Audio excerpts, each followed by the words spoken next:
Kiefer Ravena? Tandaan mo ha, lahat ng ikukwento ko sa'yo hindi alamat.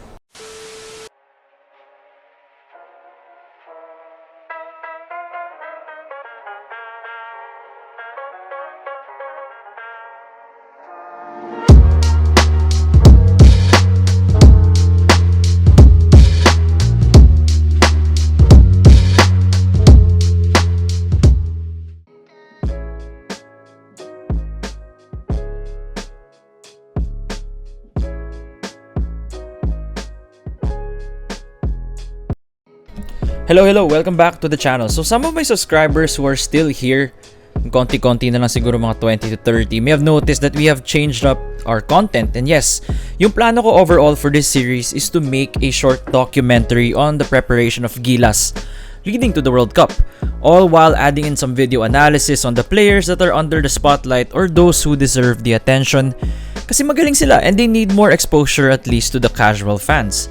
So, for the first player analysis, unang naisip ko talaga ngayon ay si Kiefer Ravena. Once hailed as the Phenom, the superstar of Ateneo and NLEX, and now a vital member of the Shiga Lakestars after just having signed a 3-year contract last month. So, bakit siya? I'm sure tanong nyo lahat yun. Meron namang kay Sotto and Clarkson na pwede pag-usapan cause sila yung mas popular ngayon, di ba? Pero next time na yun, meron kasing misconception ngayon na si Kiefer ay bwakaw. One half of the baldog bros, as the haters like to call it. Pero kapag nag-research tayo sa numbers, sa context, and of course, watching the games that he has been a part of, to check if tama nga ba yung sinasabi ng mga tao, well, panoodin nyo muna to para malaman nyo yung sagot ko sa dulo. So what is the misconception about Kiefer Ravena? Is that he's a ball hog, or sa Pilipino, bwakaw. Pag sinabi mong bwakaw or ball hog, first thing that comes to mind is a player who only thinks about getting his numbers, getting his points, getting his spotlight, and not making the best decision for his teammates and team overall. So napaisip ako, saan ba nanggaling or saan nag-originate yung mga statements na yun? Upang maging mas malinaw yung mga gagawin kong punto, di-divide natin yung career ni Kiefer into 4 categories. One is in his time with Ateneo in the UAAP. Second is in his stint with NLEX. Third is with Shiga, while the last will be his stint with Gilas, Pilipinas. So, ganito natin to gagawin. Titingnan natin in every category if the stats or his play prove what kind of player he is. The numbers and context will give us a story. Then yung conclusion after ng 4 categories, I leave it up to you guys after you watch this video. So, ganun natin siya gagawin ha. Okay, game. So, let's first check his stats with Ateneo. When we think of the Ateneo version of Kiefer, this is a UAAP career wherein he won 2 championships out of 5 years of eligibility. Okay, so kapag tinignan nyo yung stats, the first 2 years were a very efficient year for Kiefer. He averaged roughly 14 points a game, 4 rebounds, 3 assists, a steal, and 45% field goal shooting in his rookie season. Basically living up to the hype that people set on him. And the second year was even better.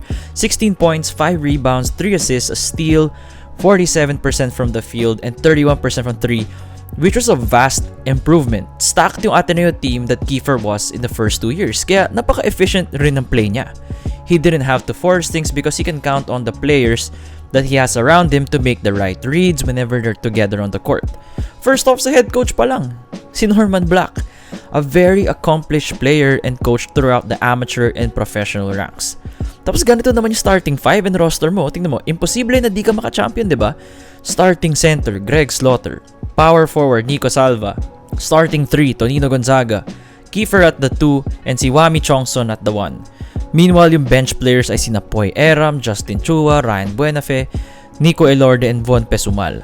Pero sa start ng UAAP Season 76, doon na lumabas yung mga pabida na claims, no? Kiefer's numbers regressed, especially his field goal shooting if you check the stats, which dropped from 47% to 36%. He had a few injuries here and there, plus Ateneo didn't make the playoffs. So, ano ba yung context? Ito yung first season ni Bo Perasol with Ateneo, plus he didn't have the likes of Greg Slaughter and Nico Salva to continue on the winning tradition. It was a rebuilding year for Ateneo, and naturally, next man up si Kiefer, and siya yung superstar. Siya na yung first option, and naturally, if tayo yung magiging coach, all our sets and our schemes will more than likely revolve our star player. That's how Philippine basketball was before, and some of the systems now, ganun pa rin. Season 77 was Kiefer's MVP year, wherein he put up MVP type numbers, but the glaring thing here is his field goal percentage. That's a career low for him, but the number one explanation for that is that he was the starting shooting guard for Ateneo. Bo Perasol utilized him first as a scorer and secondary playmaker. Kahit hindi nga siya main point guard ng team, siya pa rin yung nag-lead ng buong UAAP in assists with 5.3 a night, which just goes to show his willingness to pass the ball and create for his teammates whenever he can. Season 78, nag-MVP ulit si Kiefer and put up similar numbers to the previous years, save for the points na medyo bumaba to 19 points. Unfortunately, they lost in the first round of the Final Four ng Season 77 because NU had their number. While on Kiefer's last year, FEU just had the better team. Still, despite ending his UAAP career without a championship, we saw the all-around game that he would soon bring to the professional level. Pag-usapan na natin ngayon yung career ni Kiefer with the NLEX Road Warriors. With NLEX from the get-go, we saw the growth in Kiefer's game. If you check the game logs here in his rookie season, this wasn't the same player that we saw back in Ateneo. 18 points and 12 assists in his first game against Kia, 20 points and 7 assists against Globalport, a 12 and 10, and 25 and 8 against Alaska Aces, and one of the best games in that year for him was the 31 points, 4 rebounds, and 5 assists game against the Hotshots. He was making the right drop-offs, reads, and passes to his teammates, making the open three and picking his spots on the floor. In fact, this short video of Coach Yang perfectly encapsulated what Kiefer's value is to his NLEX team whenever he's on the floor.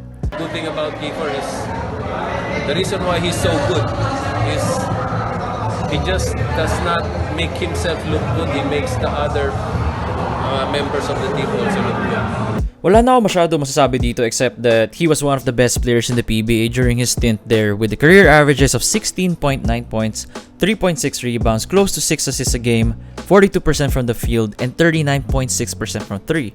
In short, hindi bwakaw si Kiefer sa PBA and wala talaga akong makitang news or article na may nagre-reklamo sa kanya na teammate during his time there.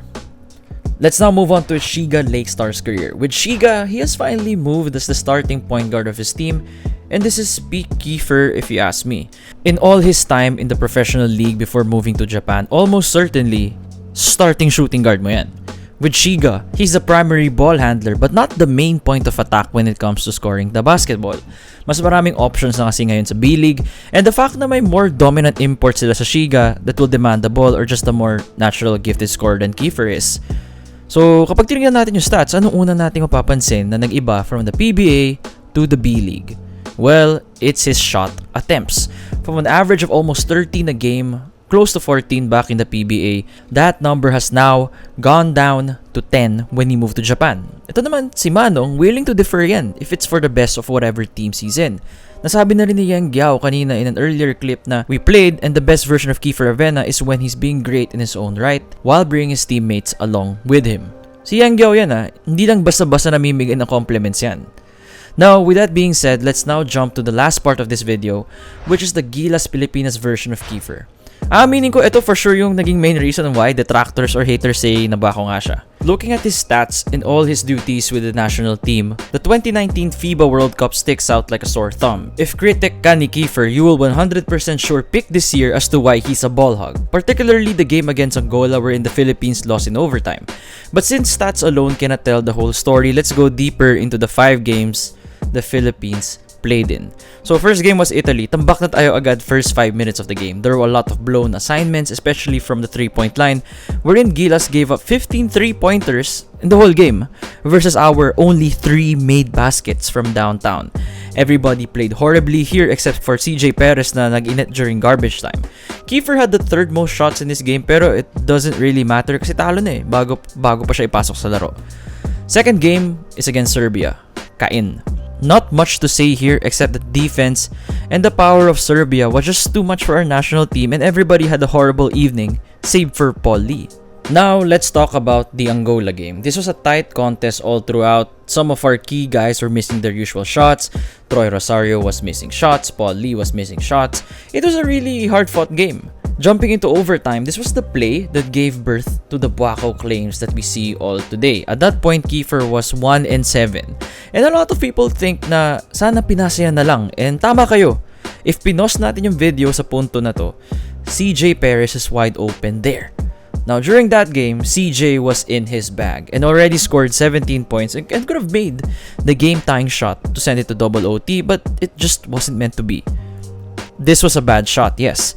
But ganun basketball eh. Minsan talaga you make mistakes, and in this instance, he did make a mistake. Kiefer made a mistake. He had a horrible game to boot, plus sobrang init na ng ulo ng lahat ng mga tao kasi natambakan pa tayo by more than 60 points in our first 2 games.